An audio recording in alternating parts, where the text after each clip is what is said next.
YouTube, this is my jam right now.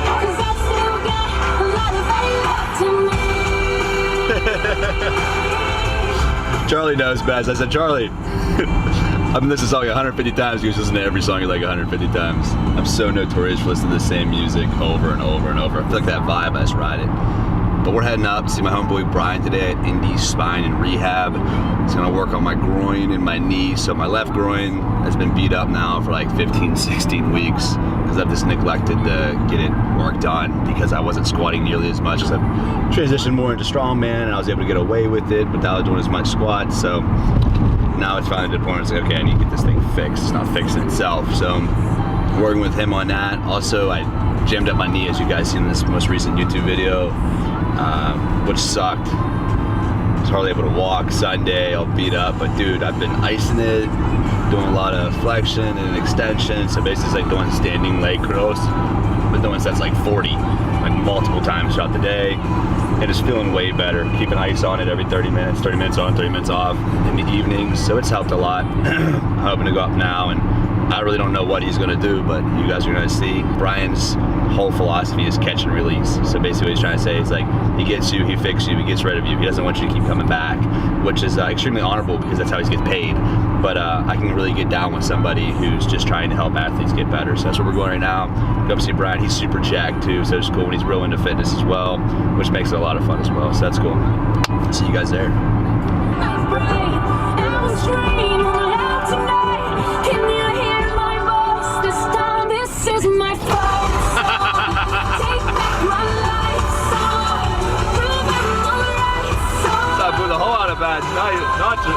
What's that stuff called? Nitrous. Right. DOS. What's up, guys? What's up, man? Welcome to the office. Great. All right, so what's up with this leg? It's getting a lot better. I've been icing it, elevating it, doing flexion, extension like you told me to. And yeah, it looks a lot better. You can see it there, right there. Yeah. So you just think you like hyperextended it when you were... See, I'm not that sure because when I did it, I then went hiking 4 miles, right. And then I woke up Sunday. I was like, man, I can't walk. Yeah. Let's say we kick it straight out. Any pain there? No. And then kick the right one out. And let's do this one again. So there's this muscle called the articular tendon. You can drop that back down. Usually it gets irritated. Yeah. Right there. It helps pull the kneecap out of the way when you flex and extend. Good. So in this position, I'm going to scrape a little bit. We'll do some kicks and some things, and we'll do some cupping too. Yeah. So Graston, this is the Graston tool, so hold that. We'll probably mess with that a little bit, and then we'll probably get into the handlebar one here in a second too. Oh wow, look at that. This is pretty heavy. Here, try this one. Dude, this is heavy. This seems like a 5-10 pound dumbbell. Yeah, it's I do curls all day with it. I mean, yeah, I can tell.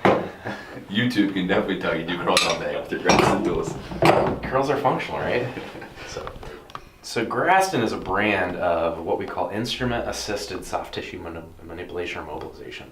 Basically, you're taking a tool and you're irritating the heck out of fascia, skin, muscle, obviously, and then I like to add a little movement with it. So kick, hold there, and then drop slowly down. And so you're basically bringing inflammation into the area. You're putting the body through like this fake injury cycle, just like if you twisted your ankle or something, right? So the body puts down tons of inflammation, remodels the tissue, and then reabsorbs it. So I'm pushing it back through that, but it's graded. You know, I'm not gonna damage you too much, and it's also kind of a safe environment. And I'm just feeling for beef jerky and chewing on the beef jerky. And the point is petechia, so we want bruising. We want this to get bruised just to bring the inflammation in. Now we don't really want it to be necessarily as bad as it was before. And again, it's graded exposure to this. So now that I got all lubed up, kick straight forward. Hold there. And then drop. And you're just gonna kind of floss the muscle. So you may continue. Yep, so this is dynamic cupping. And you have a little bit of experience with this. We did it the other day. So static cupping you see a lot, which is just the hickey marks and all that. They just basically leave it on. I like to move because I want that brain to kind of figure out, oh my gosh, what's going on with this tissue, kind of re-educate the movement.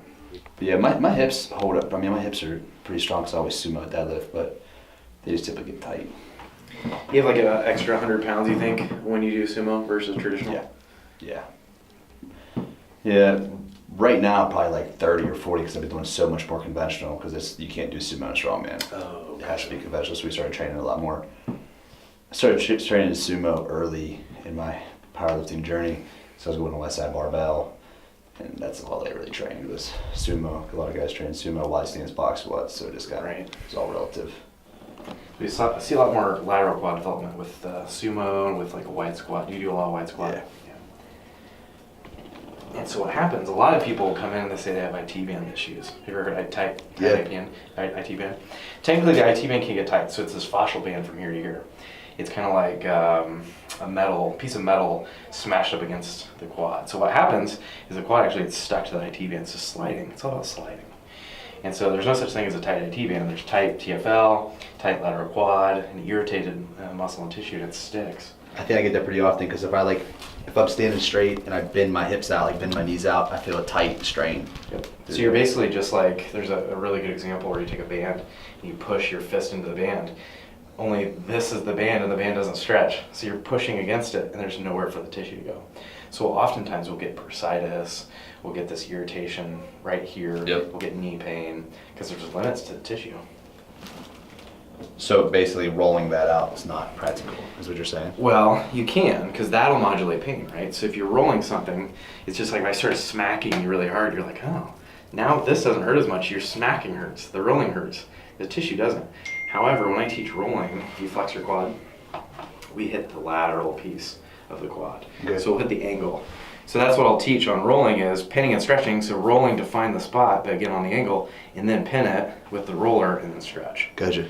So it's going to be called myofascial or foam rolling 101, and it works better for the tissue and the fascia. Foam rolling the IT band, again, you're penetrating through the IT band, you're getting that lateral quad still, but it's not actually treating the IT band. Gotcha. It's called long axis extension. At the end of the day, I'll say long ass extension. Yeah, it's a very vulnerable position, I'm not gonna lie. If I slip, I'm going to be checking your prostate. Yeah, I can tell. I charge you for that too. So a lot of times we'll think we have tight hamstrings, but it's actually there's a ligament right here, the dorsosacral ligament. We just treat that and it goes away. Okay. Or the tight hamstring stuff could So be the ligaments tight, or what was that? Yeah, so ligaments are tight inherently, right? Right. They can be like scarred up or beefed up. Okay. So the body kind of like in my thumbs, for instance, because of what I do, the ligaments around my thumb joint are just beef jerky. Sure. I mean, they're trying to scar to make them stronger, basically. So with what you do with hip hinging and deadlifting and squatting, you've got strong ligaments, you've got thicker ligaments, and they just get irritated every once in a while. I don't think that's what this is. I just check it and I treat it. But right there, you feel that. Yeah. Now, do you think there's that people are just naturally born with strong ligaments, or is it something that's created over time? Or? Both. Yeah. I mean, it's that nature versus nurture. So yeah, you're probably, you're a strong dude. So you were born with decent genetics, but then also you put in the time and the hard work. So this is my homemade strap. I use a lot for different things. You're gonna lay in your stomach. Let's do left leg here, okay. Right leg off the side. So face that way for me. Okay. You're gonna bend this knee. Try to square up your hips a little bit. I did this, and I kind of explained it when we were at your gym, but I used my leg. So this is what I was talking about. Okay. Does that make sense? And we'll go like this, right? Just keep tension on it? You just keep tension on it. I don't want you to crank on it. And then put your forehead on your forearm. Okay. And just kind of hang out there. The point of this is the knee. So really just hang on to it right there. Just leave it there. Okay. And you're getting that rectus femoris stretch. It's going to help the knee and the hip. Sometimes you feel it in the back a little bit too. What I don't want is any of this on. So I don't want anything turned on. I want it all off. So the point of this is just to keep your leg from moving. Okay. But a lot of times if we don't have that there, it's going to flip in or flop out. If you don't have a strap like this, obviously you can use a band, monster band, and you can also just prop it up against the couch or wall or something like that. All right, you can hop up. So that's kind of how it'll go. You get pretty aggressive on the soft tissue, and then a little bit of a rehab stuff at the end. Any questions for me? That was awesome, dude. Yeah, thanks for coming. That was awesome, man. That was awesome.